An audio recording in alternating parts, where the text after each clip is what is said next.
आणि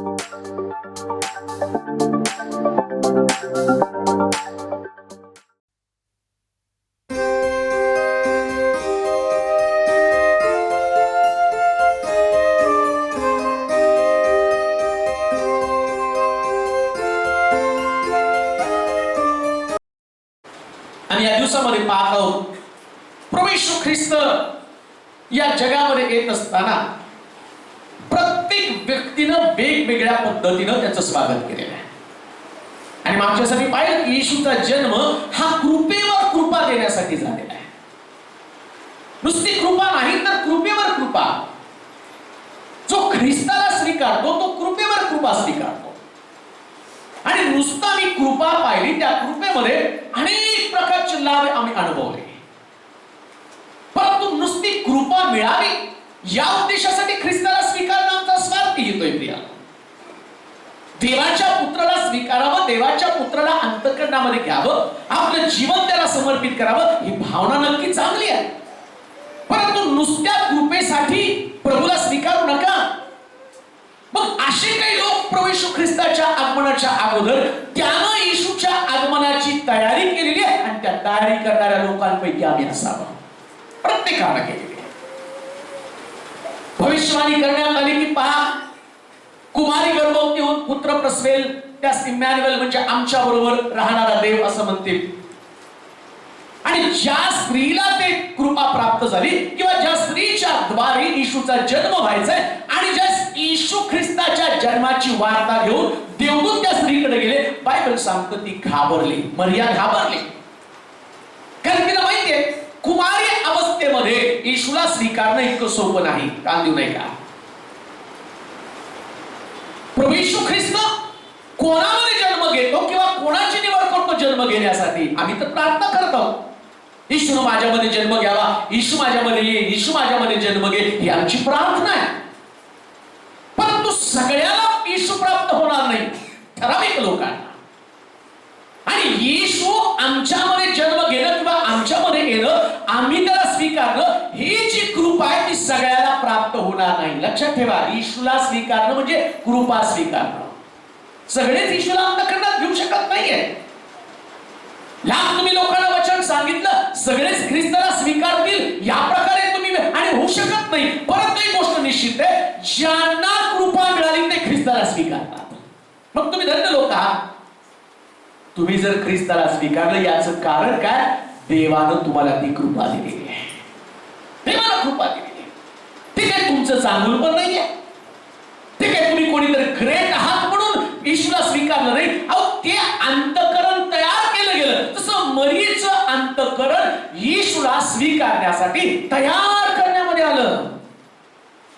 बायबल सांगतं येशूचा जन्म व्हायचा आणि वाग्दान झालेली मरिया, तो योसेफ त्यानं ऐकलं आणि तो घाबरला. आणि शास्त्रात असं लिहिलं की तो तिला सोडण्याच्या विचारात होता. का?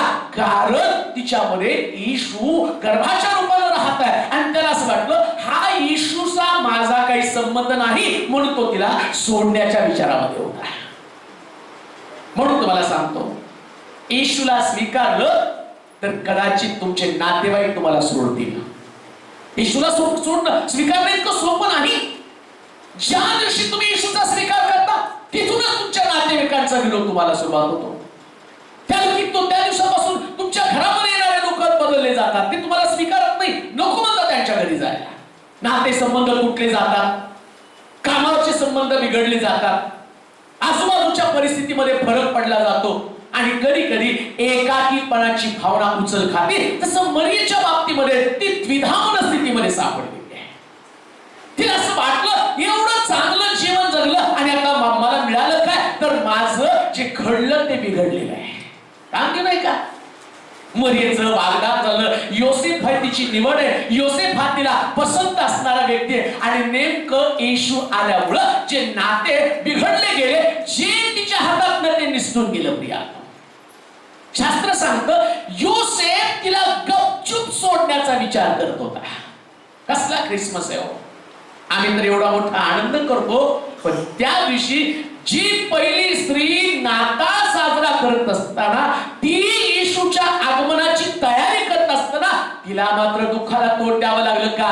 कारण येशू तिच्यामध्ये येणार होता आणि येशू आल्यावर दुःख भोगण्याची तयारी माणसानं केली पाहिजे. पण काही वेळेस तुमच्या हातातून निसटणार जे तुम्हाला आवडतं.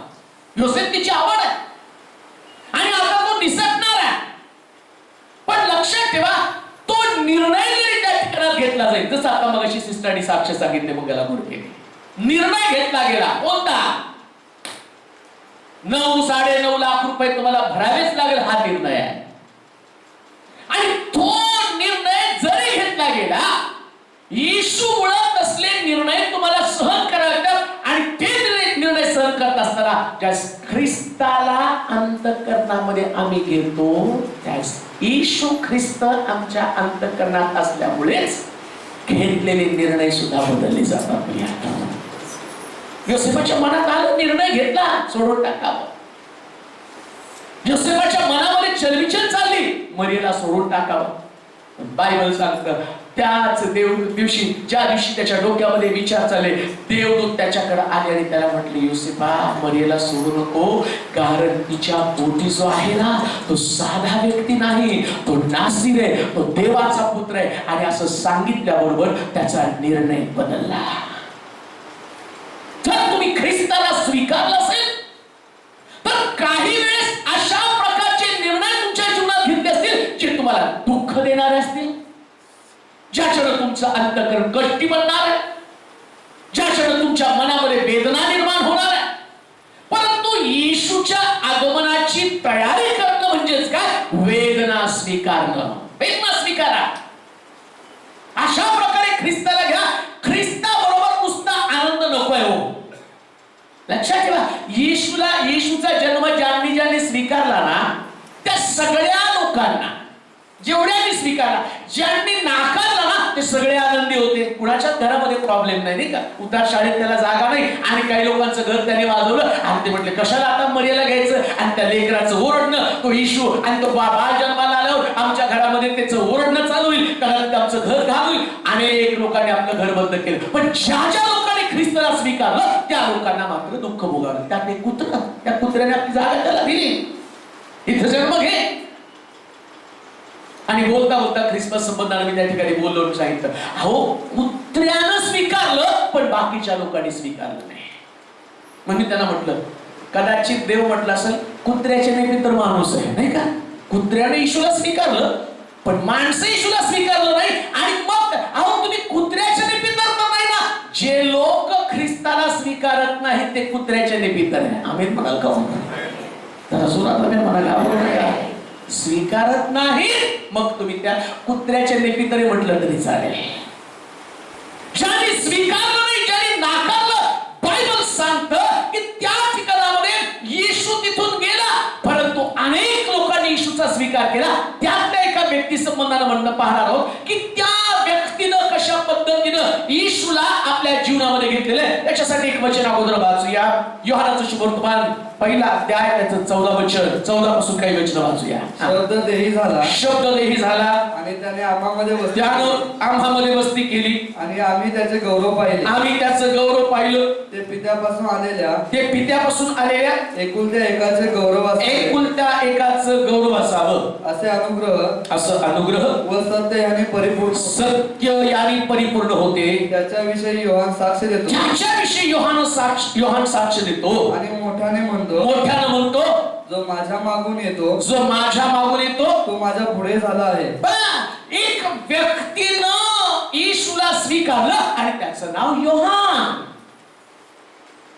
बायबल सांगतं की शब्द देही झाला आणि त्यानं आमच्यामध्ये वस्ती केली. येशू म्हणजे शब्द आहे. बरेच लोक म्हणतात नाही येशूला स्वीकारायचं माझी तरीच आहे, आता मग मेलो तरी येशूला सोडणार नाही. आणि मग त्याला गळ्याला बिलगुन I love you Jesus, I love you Jesus, I love you Jesus, मैं केवल तुझसे प्रेम करू, आणि म्हणून आम्ही गाणं गाऊन रडतो. पण बायबल सांगतं येशूला स्वीकारणं म्हणजे शब्द स्वीकारणं. कोण शब्द आहे? देवाचं वचन. तुम्ही माझ्यामध्ये, माझी वचनं तुमच्यामध्ये राहतील, म्हणजे मी तुमच्यामध्ये राहणार. ज्या व्यक्तीनं वचन स्वीकारलं त्या व्यक्तीनं ख्रिस्ताला स्वीकारलेलं आहे. आणि योहानानं वचन स्वीकारलं. योहानाला सांगण्यात आलं तुला पृथ्वी तलावरती जायचंय आणि जात असताना तुला एक काम करायचं, येशू येण्याच्या अगोदर तुला जागा तयार करायची. देवाच्या लोकांनो, 2000 वर्षापूर्वी ख्रिस्त आला, त्याच्यासाठी योहानाने जागा तयार केली.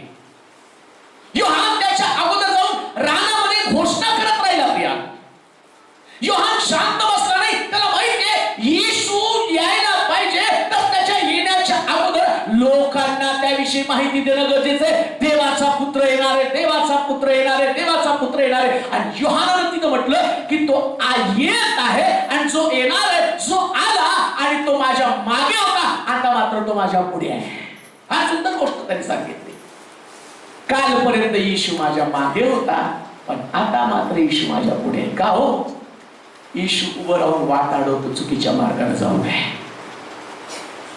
येशू मार्ग दाखवण्यासाठी योहानानं आतापर्यंत लोकांना मार्ग दाखवला, पण आता योहानानं येशूला स्वीकारलं आणि येशू त्याच्याकडे आला आणि योहानाच्या वाटेमध्ये येशू ख्रिस्त उभं राहिला. आणि योहान म्हणतो कालपर्यंत मागे होता, पण आज मात्र तो माझ्या पुढे आणि माझ्या पुढे असणाऱ्या ख्रिस्तासाठी मी वाट तयार करण्याचं काम करतो. येशू पुढे आणि पुढे असणारा येशू त्याला म्हणतो योहाना, मी जगामध्ये आलो, जगात त्या लोकांना माझ्याविषयी माहिती दे. तो प्रभू बाजूला था, मी तुझ्यासाठी वाट तयार करतो. आणि मग तो म्हणतो घोषणा करणाऱ्याची वाणी अरण्यामध्ये ऐकू आली, ती ही कोणती वाणी?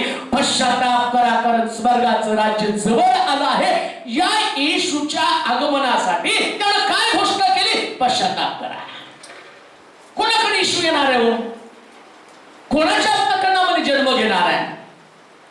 कोणत्या व्यक्तीमध्ये त्याला जास्त रस आहे? सगळेच म्हणतात माझ्यामध्ये ये. प्रत्येकाला वाटतं येशू आला तर कृपा येणार. गेल्या आठवड्यात आम्ही पाहिलं येशू आला की कृपा आलीच, कृपेवर कृपा येणार. नुसतंच एखाद्या व्यक्तीला येशूची कृपा मिळाली आणि मग त्या ठिकाणात इंटरव्ह्यूचा कॉल येतो आणि मग सांगितलं तर अरे देवाची कृपा, इंटरव्ह्यूचा कॉल आला बरं का, गव्हर्नमेंट मध्ये सिलेक्शन झालं, कृपा मिळाली. आणि कृपेवर कृपा काय हो? इंटरव्ह्यूचा कॉल पण येतो, चांगली अजून एक गव्हर्नमेंट सर्व्हिस पाहिजे, अजून एक म्हणजे एक गव्हर्नमेंट सर्व्हिस पाहिजे खूपच त्याला मिळते, त्याच्यानंतर त्याला घर पण मिळतं, मग गाडी पण मिळते आणि मग त्याची ज्याच्यात तो हात घालेल, इन्व्हेस्टमेंट केलं, सगळ्यामध्ये फायदा फायदा, कृपेवर कृपा. मग आम्ही म्हणतो आता येशू यायला पाहिजे, येशू आला की कृपेवर कृपा. सगळे तर म्हणतात येशू ये, मला पण चांगली नोकरी पाहिजे, मला पण चांगली पत्नी पाहिजे, मला पण चांगला पती पाहिजे, मला पण चांगलं घर पाहिजे. पण तो म्हणतो येशूला येण्याच्या अगोदर पश्चाताप करा. रिपेंटन्स, पश्चाताप नाही तर ख्रिस्ताला स्वीकारणं नाही. आणि पश्चाताप म्हणजे काय माहिती का? नुसतं रडणं म्हणजे पश्चाताप नाही. कांदा कापला तरी रडायला येतं, त्याच्यात काय पश्चातापाची गरज नाही. कांदा कापला, चिरला की डोळ्यातनं पाणी येतं. रडलं म्हणजे पश्चाताप झाला नाही. म्हणजे नेमका पश्चाताप काय? पश्चाताप म्हणजे पापाकडे पाठ आणि देवाकडे तोड. म्हणून तो म्हटला येशू माझ्या मागे होता, आता तो पुढे आहे. येशू मागे आहे का? मागे वळून बघायचं. 25 तारखेला हॅपी क्रिसमस, परत मागे येशू आणि पुढे तुम्ही, नाही का? पण ते बेरीमध्ये खूप सुंदर त्या लोकांना सांगितलं. बरेच लोक नाताळची सुवार्ता सांगताना एकमेकाला happy Christmas, happy Christmas, happy Christmas, आणि मग नाताळ सुखाचा जाऊ, नाताळ सुखाचा जाऊ, हातामध्ये हात घालून एकमेकाला शुभेच्छा तुम्ही देतात का? नाताळ सुखाचा. पण नाताळ सुखाचा जावं याच्यासाठी जे ज्ञानी लोकांनी केलं ते आम्ही करतो का? कोणतं ज्ञानी लोकांनी केलं? ज्ञानी लोकांनी ताऱ्याचा अभ्यास केला आणि ताऱ्याचा अभ्यास केल्यावर त्यांना खरा ख्रिस्त कुठं असावं हे समजलं आणि ते गेले कुठं? जिथं येशू आहे तिथंच ते पोहोचलेले आहेत. मग तारा कोणता आहे? ज्याचा अभ्यास केल्यावर तुम्हाला खरा ख्रिस्त समजणार आहे. ज्ञानी लोकांनी ताऱ्याचा अभ्यास केला आणि हेरोदाच्या राजवाड्यामध्ये पोहोचल्यावर हेरोदाला ते सांगत आहे आम्ही जो तारा पाहिला याच्यातनं मला कळालं राजाचा जन्म व्हायचा आणि राजा तुझ्या राजवाड्यामध्ये असणार आहे असं आमचं मत आहे. हेरोद काय त्या ठिकाणामध्ये असं म्हटलं. हेरोदाने ते ऐकल्याबरोबर त्याला सांगितलं सगळ्या याजक लोकांना बोलवून घ्या. का? कारण ताऱ्याचा अभ्यास करणारे लोक सांगत आहे की राजाचा जन्म झालेला आहे. मग राजाचा जन्म व्हायचा कुठं? मग तिथं असं केलं, याजक लोकांनी धर्मशास्त्र काढलं आणि त्या शास्त्रातनं वचन शोधू लागले. त्यांना कळालं राजाचा जन्म कुठं व्हायचा? बेथलेहम राजाचा जन्म. मग कोणता तारा? ज्ञानी लोकांना अवगत असलेला तारा. देवाचं वचन, तुझं वचन माझ्या पावला करता दिवा, माझ्या मार्गावरती प्रकाश आहे. जर ख्रिसमस करायचा तर त्याच्यासाठी वचनाचा शोध घ्यायचा. म्हणून मी त्या लोकांना म्हटलं, फराळ तर सगळ्याला देतात, नाताळ सुखाचा जाऊन ताट देतो, पण आमचा नाताळ आहे, आमच्या करंज्या खाऊन बघा, आमचा नाताळ आहे. मग ते लोक करंज्या खाताना काय म्हणतात? खाता तो पण चेंगट आहे, खोबरं कमी, रवा जास्त आहे. कोणी तुमच्या फराळाला चांगलं म्हणत नाही. मी म्हणतो हा, नाहीतरी होणार काहीतरी काढतात बरोबर. म्हणजे जे द्याल त्यातनं लोक चुका काढणार. कोणी म्हणेल लाडू दिला त्याच्यावर हातोडा पण द्या, फोडणार कसा? ती पण टीका करणार आहे.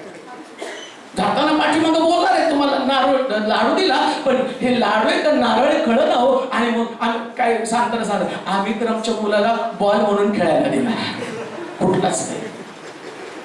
मग बोलताना सांगितलं, याच्यानं तुमचा हॅपी ख्रिसमस होणार नाही, तुम्ही पण दुःखी व्हाल. कोणीतरी गाण्यावर सगळं तुमच्या फराळ नारळ नावं ठेवलं, मग ते म्हणतात पुढच्या वर्षी दाखवतो. आता कुठला हॅपी ख्रिसमस? मग म्हटलं, जे नाव ठेवलं जाणार नाही असं एकच फराळ आहे, आणि जे स्वादिष्ट आहे ते देवाचं वचन आहे. हालेलुया. याला कोण नाव ठेवणार? इतकं सुंदर आहे, इतकं सुंदर आहे. मग म्हटलं की देवदूतांनी केलेला नाताळ वेगळा होता. कोणता? ते स्वार्थ घेऊन आले हो, इथं लिहिलंय. आणि त्याच्यामध्ये म्हटलं, जगाला होणाऱ्या मोठ्या आनंदाची वार्ता मी तुम्हाला सांगत आहे. आज तुमच्यासाठी दाविदाच्या नगरामध्ये तारणारा जन्मलाय. ही स्वार्थ घेऊन मी तुमच्याकडे आलो. म्हणून मी लोक प्रत्येकाला सांगितलं, शेजाऱ्याला फराळ देताना त्याच्यामध्ये जर एक नवा करार ठेवला तर ती सुवार्ता लोकांपर्यंत पोहोचेल आणि कळेल याच्यामध्ये खरा उद्धार आहे. हेच योहानाला केलेलं आहे. योहानाला प्रिपरेशन केलं, शब्द नाही झाला आणि त्याला आमच्यामध्ये वस्ती केली. येशू शब्दाच्या द्वारे, वचनाच्या द्वारे आमच्यामध्ये वस्ती करतो. म्हणून सगळ्यांकडे नवीन कपडे असणार, एक सोडून दोन. नाताळाला एक आणि काही लोक सिक्रेट ठेवतात. ईश्वरला म्हटलं दाखव रे डोंगरे बदलला, नाही म्हणतात सिक्रेट आहे. नको आताच नाही दाखवायचं. ते विचार दाखव रे, नाही सिक्रेट आहे. अनेक लोकांनी सिक्रेट केले आपल्या कपड्याला. परंतु लक्षात ठेवा, याच्यानं तुम्ही डेकोरेटिव्ह दिसणार नाही का? प्रत्येक जण विचार, कुठून घेतली साडी? फार सुंदर आहे, किती किमतीची आहे. तुमचं डेकोरेशन येशू तिथून, अरे तुम्ही फक्त तुमचंच कौतुक चाललंय, मी कुठे आहे? प्रभू तुझ्यासाठी तर चालला, आणि कुठं माझ्यासाठी? काय मला तू कपडे पाठवतो का स्वर्गामध्ये रेमंडचे? नाही. तुमचं फराळ एकमेकाला देताना किती सुंदर आहे, खाताय, मी कुठे याच्यामध्ये? तुम्ही तर शंकरपाळी बनवता, तुम्ही कापण्या करंजा सगळं वेगवेगळं बनवता, तुमचं ह्याच्यात मी कुठे आहे? आणि बायबल सांगतं, शब्द देही झाला, त्यांना आमच्यामध्ये वस्ती केली. आणि मी बोलता बोलता त्या लोकांना म्हटलं, चांगले कपडे तर घ्या, एक सोडून दोन, एक एक बायबल पण आपल्यासाठी घ्या का? शब्द देही झाला आणि त्याने आमच्यामध्ये वस्ती केली. तुमच्या लेकरांना कोणी सुद्धा चर्च मध्ये रिकाम्या हाताने कधी येऊ नये. आम्ही म्हणाल का बायबल पाहिजे हो. जर शब्द तुमच्यामध्ये, देवाचं वचन तुमच्यामध्ये, मग तो तुम्हाला ओळखणार आहे. मी तुमच्यामध्ये आहे, तुम्ही माझ्यामध्ये, माझी वचन तुमच्यामध्ये. तुम्ही तोंडाने किती पण म्हटला नाही माझ्यामध्ये येशू येतो, म्हणतो कुठे आहे? कुठे आहे तुझं बायबल? नाही प्रभू घरी बायबल आहे. मग तो म्हणतो मी पण घरी, मी कुठं तुझ्या बरोबर आहे? शब्दामध्ये तो असणार आहे. आणि तो शब्द त्यानं आमच्यामध्ये वस्ती करावी. शब्दाच्या रूपानं, वचनाच्या रूपानं येशू आमच्यामध्ये आणि वचनानं आमच्यात वस्ती करावी, म्हणजे राहावं. वचन त्यानं आमच्या मंदिरामध्ये जसं वस्ती करतो तसं मस्तकामध्ये वचनानं वस्ती केली पाहिजे. देवाचं नुसतं तोंडात बोललं, जे डोक्यात डोक्यात असतं ते तोंडातनं पटापटा बाहेर पडतं, नाही का? मला दुसरं काय बोला म्हटलं तर बोलता येत नाही. आणि मग मला मागं कोणतरी म्हटलं एका ठिकाणी तुम्हाला 15 ऑगस्टचं भाषण करायचं नाही. म्हटलं मला ना स्वातंत्र्य कधी मिळालं माहितीये, 15 ऑगस्टला काय म्हणतात आणि 26 जानेवारीला काय म्हणतात, मी काय भाषण करणार आहे? हा, पण देवाचं वचन कुठे सांगायला सुरुवात करा. असं सांगल की माझ्या तोंडाला लगाम राहणार नाही, अविरतपणे देवाचं वचन सांगू शकतो. एक व्यक्ती पाठीमागं बसली होती, नाव नाही घेत, मीटिंग मध्ये. आणि तो व्यक्ती म्हटला, कुठनं काढलं हो तुम्ही हे? मी माझा एवढं मोठं माझं आयुष्य गेलं आणि कुठून काढलं तुम्ही? आणि तुम्हाला हे देवाचं गिफ्ट आहे बरं का?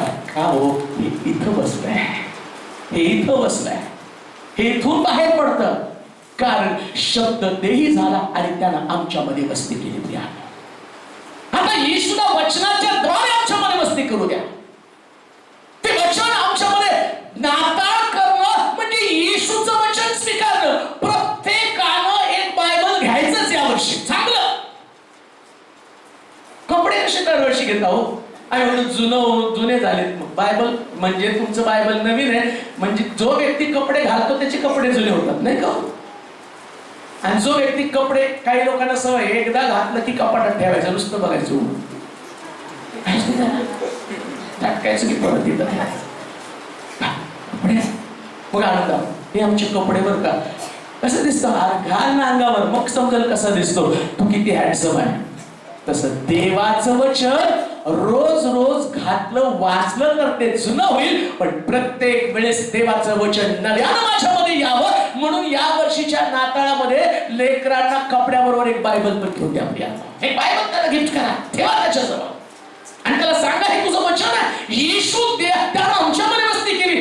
किती लोकांनी तो विचार केला की आता ते वचन माझ्यामध्ये असणार आहे. ते पवित्र शास्त्र जे जीवन दाखवणारे, जे मार्गदर्शन करणारे, ज्याच्याद्वारे तुमच्या जीवनाची पुनर्बांधणी केली जाणार आहे आणि ते वचन आमच्यामध्ये असणं गरजेचं आहे. म्हणून म्हटलं शब्द देही झाला आणि त्याने आमच्यामध्ये वस्ती केली. पुढे वाचूया त्याच्याविषयी योहान साक्ष देतो 15 वचन. आणि आम्ही त्याचे गौरव पाहिले, आम्ही त्याचं गौरव पाहिलं. ते पित्यापासून आलेल्या एकुलत्या एकाचे गौरव असावे. ते पित्यापासून आलेल्या एकुलत्या एकाचे गौरव असावं, असे अनुग्रह व सत्य याने परिपूर्ण होते. सत्य याने परिपूर्ण होतं. त्याच्याविषयी योहान साक्ष देतो, त्याच्याविषयी योहान साक्ष देतो आणि मोठ्याने म्हणतो, जो माझ्या मागून येतो तो माझ्या पुढे झाला आहे, कारण तो माझ्या पूर्वी होता, असे ज्याच्याविषयी मी सांगितले सांगितलं होतं तो हाच आहे. याच्या पूर्णतेतून आपल्या सर्वांना कृपेवर कृपा मिळाली. आपल्याला कृपेवर कृपा मिळाली आहे. कारण नियमशास्त्र मोशेच्या द्वारे देण्यात आलं होतं. कृपा व सत्य ही येशू ख्रिस्ताच्या द्वारे आली आहे. देवाला कोणीही कधीच पाहिले नाही. जो एकुलता एक जन्मलेला देवपित्याच्या उराशी असतो, त्याने त्याला प्रगट केला आहे. हा सुंदर आहे. देवाला कोणीच पाहिलं नाही. देव पाहायचा म्हटलं की लोक आपापल्या कल्पनेने देव करायला लागले. लोकांना वेगवेगळ्या व्यक्तीमध्ये देव दिसतो आणि त्यांना ते आवडतं देव म्हणून घ्यायला, नाही का? म्हणून आम्ही कधी देवासारखी वाट पाहत होतो तुमची, का तर ते मदत करायला येणार होते ना आणि त्यांनी मदत केली. आणि देवासारखी आम्ही व्यक्तीला देव पाहतो. बायबल सांगतं खऱ्या देवाला दाखवण्यासाठी जो होता येशू काही अचानक 2000 वर्षापूर्वी जन्माला आला असं नाही. शास्त्रात दिलं तो अगोदर अस्तित्वात होता. केव्हा अस्तित्वात होता? ज्या जग निर्माण करत होते ना, सृष्टी निर्मितीच्या वेळेस येशू पित्याबरोबर होता. आणि तिथं असं म्हटलं येशू बरोबर डिस्कशन करून येशू हा शब्दाच्या रूपानं आणि देव पित्याबरोबर असताना त्यांचं डायलॉग चालू आहे. आणि बोलता बोलता येशूला तो पिता म्हटला चल रे आपण आकाश तयार करू. तो म्हटलं ओके पप्पा तुम्ही आकाश तयार करा, मी मदत करतो. आणि मग देवानं आकाश निर्माण केला. तो होता. चल म्हटला आपण पाणी वेगळं करू आणि मग तो पाणी पण वेगळं केलं. तो तिथं होता. काम की नाही का? येशू 2000 वर्षापूर्वी अस्तित्वात आलेला देव नाही. त्याच्या संबंधानं म्हटलं तो आदी म्हणजे तो प्रारंभ आहे. तो प्रारंभ आणि तो शेवट आहे. शेवट म्हणजे जगाचा शेवट तो आहे. जगाचा शेवट तो करणार आहे. त्याला अंत नाही, तो कधीच मरणार नाही. तो देव आहे. निर्मितीचं सामर्थ्य त्याच्यामध्ये तो होता.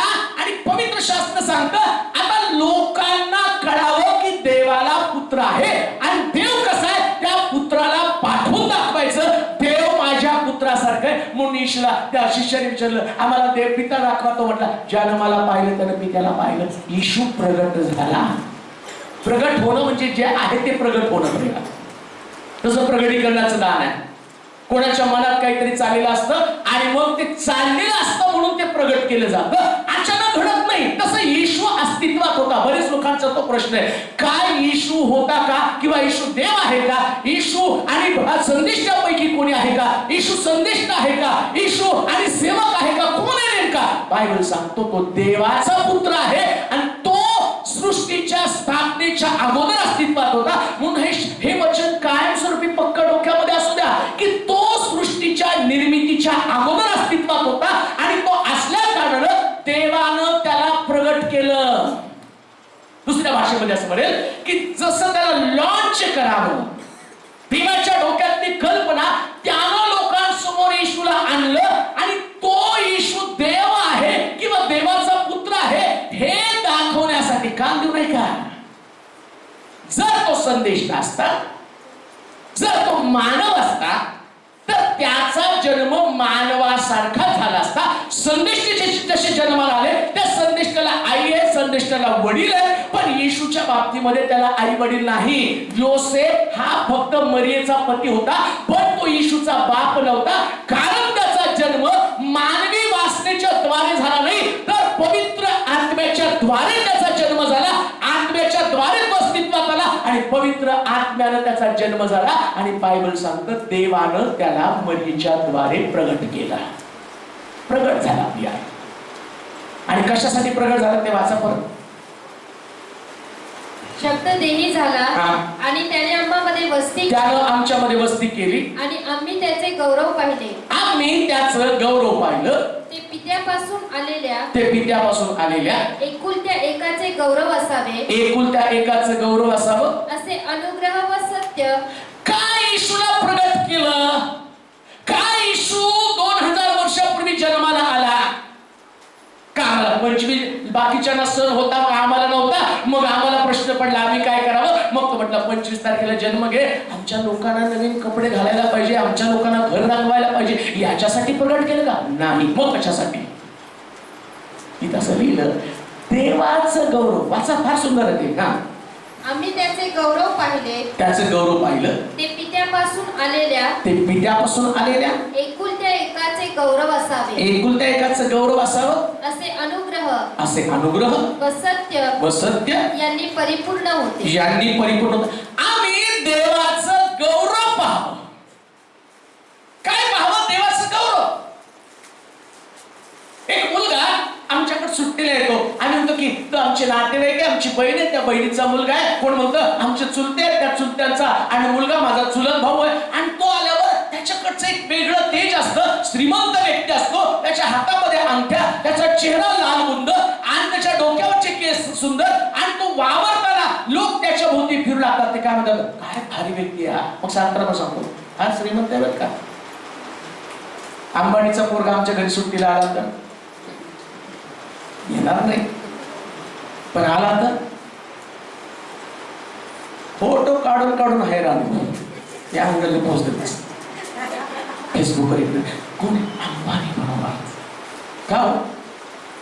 श्रीमंत व्यक्ती.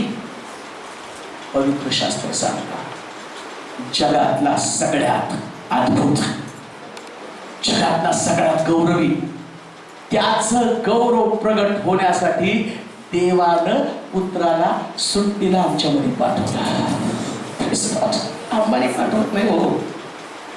पण इतका महान देव तो म्हटला जा 33.5 वर्ष माझ्या लोकांमध्ये सुट्टी घालव. त्यांना दाखव देवाचं गौरव काय आहे, देव काय हे त्यांना समजावं.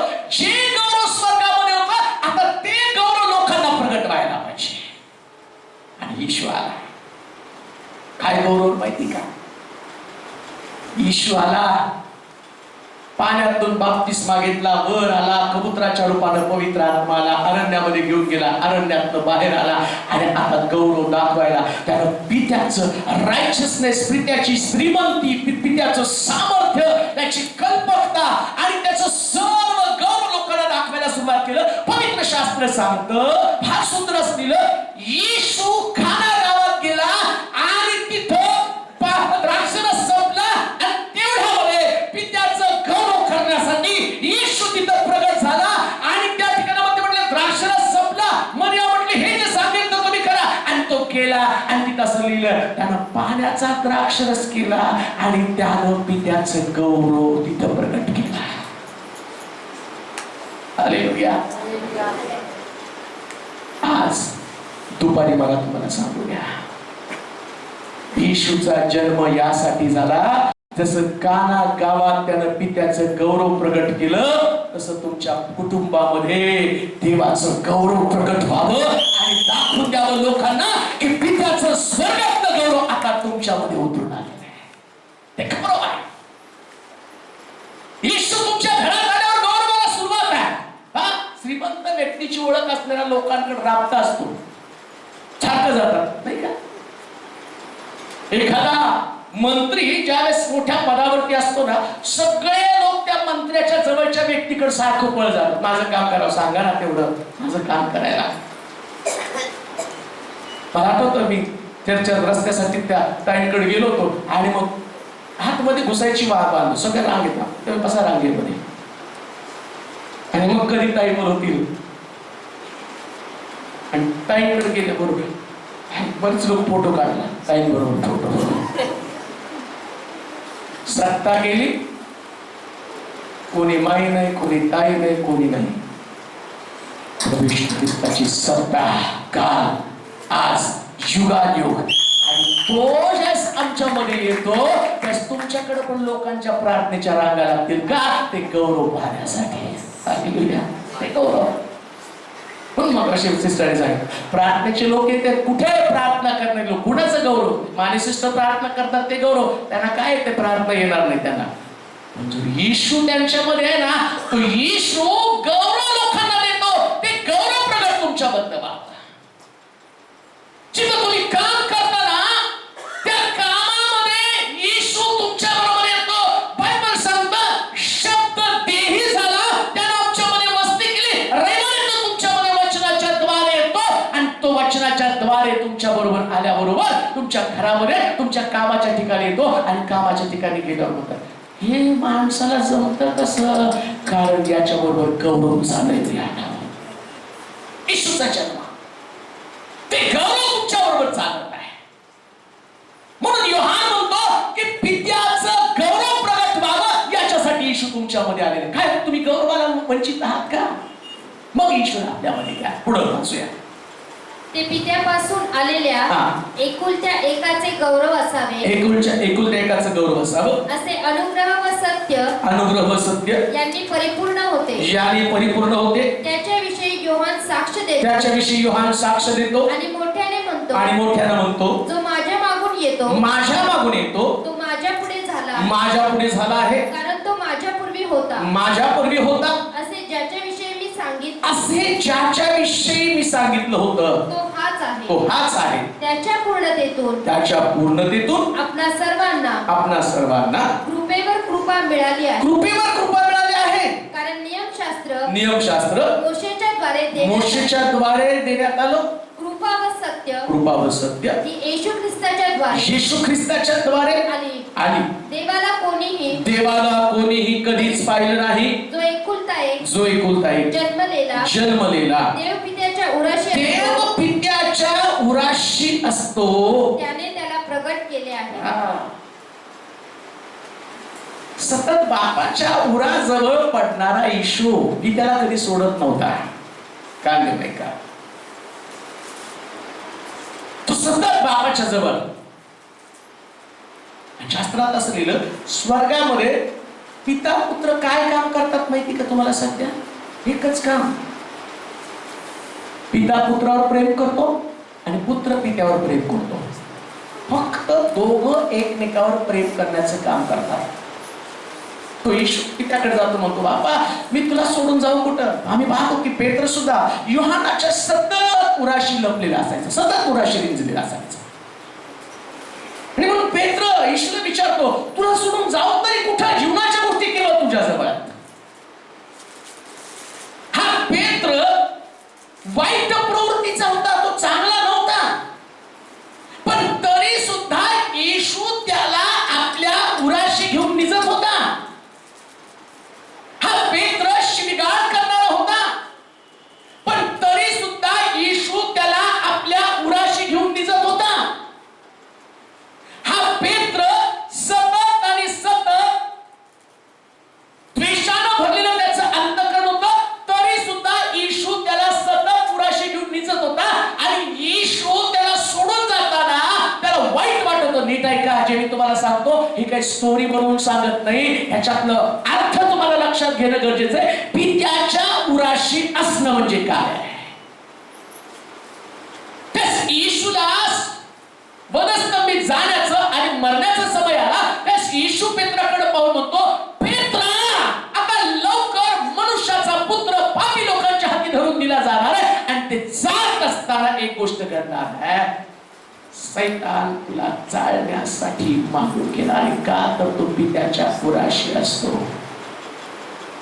पित्याच्या उराशी असण्याची किंमत पेट्रोला चुकवावी लागणार आहे. येशूच्या उराशी असण्याची किंमत पेट्रोला चुकवावी लागणार होती. आणि आता या मनुष्यासाठी येशूला किंमत चुकवावी लागणार आहे. का? कारण तो पित्याच्या उराशी होता. आता विचार करा, एवढा पापी टाकाऊ पेत्र, जो शिव्या देतो, जो खोटं बोलतो, मी येशूच्या शिष्यांपैकी नाही म्हणून खोटं बोलला, जो तलवार काढतो, कान कापतो, एवढा वाईट पेत्र, या पेत्राला सोडताना येशूला एवढं वाईट वाटलं. हा तर निर्दोष निष्कलंक देवाचा एकुलता एक चांगला मुलगा, याला प्रगट करताना किंवा याला सोडताना त्या येशूला, त्या पित्याला किती वाईट वाटलं असेल. पण बायबल सांगतो की पित्याच्या सतत उराशी असणारा येशू या जगामध्ये पित्याचं प्रेम दाखवण्यासाठी प्रगट झाला. एवढं सोपं नाही. ज्याच्यावरती आपण प्रेम करतो ना, त्या व्यक्तीला मारून टाकणं फार कठीण आहे. आज जर तुम्ही बघितलं तर आई वडील लेकरांसाठी मरतात, लेकरं मरू देत नाही. परवा ते दाखवलं, शाळेमध्ये लेकर असे शिकत असताना आणि अचानक त्या शाळेमध्ये त्या गव्हर्नमेंटनीच बॉम्ब टाकला. का तर ते सगळं एसीच्या ताब्यात असणारं शहर होतं. आणि ते बॉम्ब पडल्याबरोबर ती लेकरं रस्त्यावरती त्यांच्या प्रेताचा खच पडला आणि सगळी लहान लेकरं त्या ठिकाणात मेली. आणि काही लेकरं आज त्या पप्पा मम्मी मुझे बचाव म्हणून ती लेकरं सैरावैरा पळत असताना एक बाप इतका जखमी झाला, त्याच्या डोक्यातनं रक्त वाहतंय, त्याच्या शरीरातनं रक्त वाहतंय आणि ते कॅमेरावाले दाखवत आहे. हा बाप एवढा जखमी असताना आपल्या लहान लेकराला वाचवण्याचा आटोकाट प्रयत्न करत आहे. तो त्याच्या लेकरासाठी एवढं करतो, त्याच्या मुलासाठी तो म्हणतो मी मेला तर चालेल पण माझा मुलगा वाचला पाहिजे. तो स्वतः मरायला तयार आहे. हा बाप त्याच्यामध्ये एवढं प्रेम कुठं आलं की आपल्या मुलाला जखमी होण्यासाठी त्याने जगामध्ये पाठवलं. का? कारण त्याचं पहिलं प्रेम तुम्ही आहे. तुम्ही त्याचं पहिलं प्रेम आहात. किती लोकांनी ख्रिस्ताला देवाचं प्रेम म्हणून स्वीकारलेलं आहे, किती लोकांनी पाहिलं त्याच्याकडं. म्हणून येशू म्हणला, देव म्हणजे दुसरं तिसरं काही नसून देव प्रीती आहे. God is love. हे प्रेम आहे. पित्याच्या उराशी निजणारा पुत्र, दुसऱ्या भाषेत मी असं म्हणेल, एक क्षण सुद्धा पुत्राला त्यानं आतापर्यंत अलिप्त केलं नव्हतं. हजारो वर्ष, कोट्यावधी वर्ष, माहित नाही सृष्टीच्या निर्मिती अगोदर देव किती वर्ष अस्तित्वात होता. एवढे दिवस आम्ही एकत्र राहिल्यावर किती पण वृद्ध झालो तर एक व्यक्ती मरताना त्याला कबरेत लोटताना लोक इतका आखंडा तांडव करतात, रडतात. का? तर त्या व्यक्तीला दूर करत आहोत, ते आमच्या नजरेत न जाणार आहे याच्यासाठी आम्ही रडतो. आम्हाला हे पण माहिती आहे, ज्यास प्रभू येशू ख्रिस्त ढगावरती बसून येईल त्यास मेलेले उठतील, पण तरी पण आम्ही रडतो. मग ते मरत असताना त्यांचं मरण वाढत ख्रिस्त तरुणपणामध्ये ज्या पित्यानं त्याला खाली पाठवलं आणि त्याला मनस्तं मी मरत असताना पित्याला यातना झाल्या नसतील का? त्याचा अंतःकरण कसा त्या ठिकाणामध्ये तुटला असेल? कधी या गोष्टीचा विचार केला का? म्हणून येशू जगामध्ये येण्याचा उद्देश काय? की देवाचं प्रेम आम्हाला समजावं, माझा देव माझ्यावर किती प्रेम करतो याच्यासाठी देवानं या ख्रिस्तानं स्वतःला प्रगट केलं. समजून घ्या देवाचं नाव, ख्रिस्ताचं प्रेम समजून घ्या. सकल पित्याच्या पुराशी असणारा येशू. आणखीन एक गोष्ट मी तुम्हाला सांगतो. बऱ्याच वेळा काही लोकांच्या मनातलं जर समजायचं असेल तर आम्ही त्याच्या जवळच्या व्यक्तीला पकडतो आणि काय बरं सांग नाही का, मला समजावं. बरेच लोक मला मीटिंगला बोलवलं, ते तुमची पास्टर काय खातात ते विषयाला विचारतात. ते तुमची पास्टरचं आवडतं काय, पहिले तू सांग, म्हणजे तसं जेवण मला करायला. त्याला पकडतात, त्याला माहिती मला काय आवडतं काय नाही सगळं माहिती आहे. आता देवाला काय आवडतं जाणून घेण्यासाठी तरी येशू जगात आला. हालेलुया. आणि मग सगळ्या गोष्टी लोकांना समजावून सांगायला सुरुवात केला की त्याला काय आवडतं, त्याची अभिरुची काय, त्याची चव काय, कोणत्या गोष्टी त्याला पसंत आहेत, कोणत्या गोष्टी त्याला पसंत नाहीत. येशूच्या जवळ जायला आपोआप तुम्ही देवाच्या पसंतीची लोक बनायला सुरुवात व्हाल. ख्रिसमस त्याच्यासाठी येशूच्या जवळ जावं.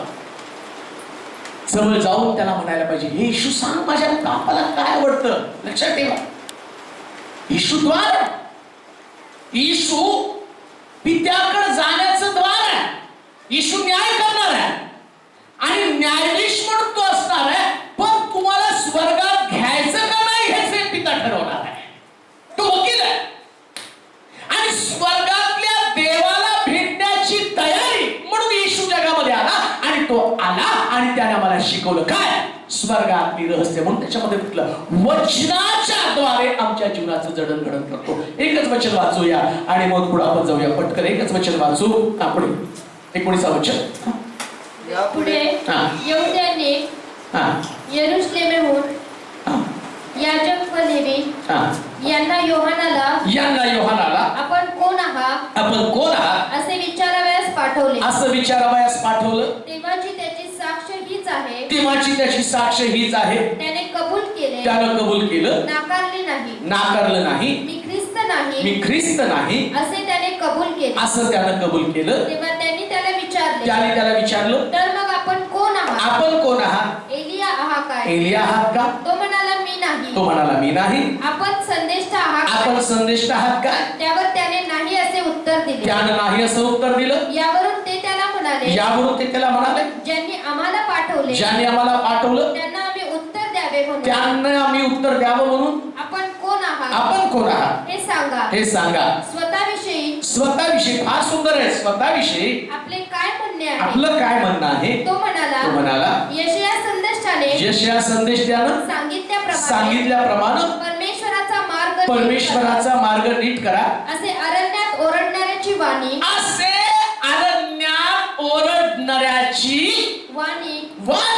मी आहे. क्रिसमस नाताळ कशा पद्धतीने करायचा, कशा रीतीनं प्रत्येक व्यक्तीने तयारी केली. 2000 वर्षापूर्वी येशू आला, आता परत येणार आहे. आता बाळ म्हणून येणार नाहीये. आता त्याला गवारीत पण ठेवायचं नाही. आता त्याला डेकोरेशन पण तुम्ही करणार नाही. आता जे करायचं ते तुम्ही करा. जोपर्यंत येत नाही तोपर्यंत घरावर तारा लावा, लाइटिंग करा, सगळं काही. स्वर्गात जाताना तो काही तुमचे फोटो काढणार नाही घराचे. नाही, प्रभू माझ्या घराला किती लाइटिंग होती तुला माहित नाही. मग तो काय करणार आहे? एक उत्तम गोष्ट सांग. हे सगळं तुम्ही तुमचं घर चांगलं दिसावं म्हणून करत आहात आणि तुमचं घर चांगलंच दिसायला पाहिजे. दिसू द्या सगळ्यात भारी, कपडे पण तुमचे सगळ्यात चांगले असू द्या. माझं असं नाही येतो मग पाळत साहेब घराला लाइटिंग चांगली सोडणार. घरा खर्च तुम्हीच करणार, तुम्हीच फिरणार, थोडी मी फिरणार. चांगलं करा, पण सगळ्यात चांगली गोष्ट ज्याच्यासाठी येशू येणार आहे. येशूला आमच्याकडनं अपेक्षा काय? योहाना लोकांनी विचारलं तुम्ही कोण आहात? हा सुंदर प्रश्न केला. येशू तर आला, पण तू कोण आहेस रे? तो तर तारणार, तो उद्धार करताय, तो राजा आहे, तो मसीहा आहे. तू कोण आहेस? त्याचं उत्तर आहे, तुम्ही एलिया आहात का? म्हटलं नाही. मग तुम्ही संदेष्टा आहात का? योहान संदेष्टा होता, तो संदेष्टा आहे. पण त्यानं ख्रिस्तासाठी स्वतःला एवढं खाली केलं का हो? कारण तो आमच्यासाठी एवढा नम्र झाला. देवपुत्र असताना मानव रूप धारण केलं. खरा नाकार आहे त्या स्थितीमधनं खाली येणार. हालेलुया. तो संदेष्टा होता. नाकार म्हणजे जे तुम्ही आहात तिथं न थांबता तुम्ही येशूसाठी स्वतःला कमी करता. घटवा. योहानानं स्वतःला घटवलं आणि तो म्हटला तू कोण आहेस? त्याचं उत्तर त्याला इतकं सुंदर दिलं. काय वाचा बरं ते वचन? तो कोण आहे म्हटला? 23 वचन. तो म्हणाला यशाया संदेष्टाने सांगितल्याप्रमाणे परमेश्वराचा मार्ग नीट करा असे अरण्यात ओरडणाऱ्याची वाणी मी आहे. कोण आहे मी? अरण्यात ओरडणाऱ्याची वाणी मी आहे. कोण आहे तुम्ही? योहानासारखं अरण्यामध्ये ओरडणाऱ्याची वाणी म्हणा. दुसऱ्यांदा ख्रिस्त येणार, परत नाताळासाठी येणार नाही. तो येणार आता जजमेंट करण्यासाठी. मोठा उत्सव, एकच उत्सव स्वर्गामध्ये करायचा आहे, सगळ्यात मोठा. किती वर्षाचा उत्सव असणार आहे? 1000 वर्षाचा एक मोठा उत्सव असणार. 1000 वर्ष, 1000 वर्षाचं सेलिब्रेशन असणार आहे. आणि त्याच्यामध्ये लोकांना निमंत्रक म्हणून बोलवायचं आहे. चला तुम्ही चला, मी चला, सगळ्याला आता निमंत्रण देण्याचं काम करायचं. आणि ते काम करत असताना वाणी बनायचं हो तुम्हाला. लोकांना सांगायचंय प्रभू ढगावरती बसून येणार आहे. आता गायच्या गोठ्यामध्ये नाही. आता बाळक त्याला गुंडाळून ठेवण्यासाठी तो येणार नाही. आता तो न्यायाची तलवार घेऊन हातामध्ये येणार आहे. आणि तो येत असताना लोकांना सांगायचंय, काय सांगायचंय? राजमार्ग तयार करा. घोषणा करणाऱ्याची वाणी येते. अरण्यामध्ये सडक निर्माण करा. राजाला आतमध्ये येण्यासाठी रस्ता तयार करा. राजासाठी रस्ता तयार करणाऱ्याची वाणी बना. वाणी बना प्रिया. खरा नाताळ वाणी बनणाऱ्या लोकांसाठी आहे. देवदूत पण वाणी घेऊन आले. काम देऊ नये का? आज चर्च मधनं बाहेर पडल्यावर एका तरी व्यक्तीच्या कानावरती देवाचं वचन जाऊ द्या. द्या ती वाणी कानावरती. का? कारण उत्सवाची सुरुवात आता झालेली आहे. हा 1 डिसेंबर पासून सुरू झालेला उत्सव नाही. हा 2000 वर्षापासून सुरू झालेला उत्सव आहे. ही वाणी 1 दिवसापुरती मर्यादित नाही. 1000 वर्ष ती वाणी गाजवत आहे, बोलवत आहे. आणि ती वाणी म्हटली पाहिजे. योहान म्हणत आहे त्यानं कसं येशूचा स्वीकार केला, कशा पद्धतीनं ख्रिस्तासाठी तयारी केली. पवित्र शास्त्र सांगतं त्यानं वाणी म्हणून तो असणारा उत्सव केलेला आहे. वाणी बना प्रभूची. ते तुमच्याकडे पाहत आहे. कॅरलच्या माध्यमातून जाणं सोपं आहे, वाणी म्हणून जाणं कठीण आहे. कॅरलच्या माध्यमातून गीत गाणं सगळं करणं. म्हणून मी परवा तिथं बोलता बोललो की त्यावेळेस देवदूत पहिलं कॅरल त्यांनी केलं आणि ते पहिलं कॅरल देवदूतांचं होतं. आणि म्हणतं कॅरल करताना देवदूत जाताना कुठल्या देवदूतच्या खिशात गुटक्याची पुडी दारूची बाटली होती का हो? पण आमचे कॅरल करणारे लोक जर तुम्ही बघितले, पिचकाऱ्या मारत मारत कॅरल करता उंटाचा तांडा पचकन निघाला. खरे वाणी सांगणारे लोक त्यांचं जीवन इतकं शुद्ध, इतकं पवित्र असतं. अरण्यामध्ये वाट तयार करणं म्हणजे राजाला स्वीकारणं. नको असणाऱ्या गोष्टी टाकून देणं. वाणी. योहान वाणी बनला. योहानाची जागा रिक्त आहे. ती जागा तुम्हाला भरून टाकायची. या वर्षी आम्ही म्हणणार आहोत प्रभू मी अशा पद्धतीने नाताळ करेल. मी योहानाच्या वाणीच्या रूपाने लोकात जाईल आणि ख्रिस्ताविषयी लोकांना सांगेल. देव करू तुम्हाला भरपूर आशीर्वाद देऊ. आपण प्रार्थना करू. आपल्या